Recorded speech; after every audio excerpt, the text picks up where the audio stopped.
আমরা আছি শালবন restaurant and ক্যাফেতে। তো এখানে আমাদের আজকে ওয়াইআরসি খাওয়া দাওয়া চলছে। তো আজকে আমাদের স্পোর্টস ডে ছিল। ওয়াইআরসি রাইডার্স আমরা তেজগাঁও ফ্ল্যাগশিপের মেম্বার এখানে আছে।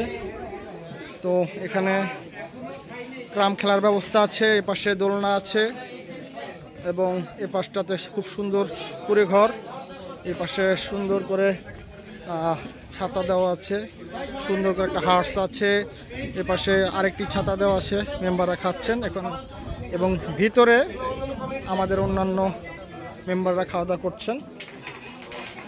ভিতরে কিচেন রুম, এখানে হাত ধোয়ার ব্যবস্থা, সবাই খুব ব্যস্ত। যাই হোক, এই ছিল আমাদের এই জায়গার একটা শর্ট ভিডিও।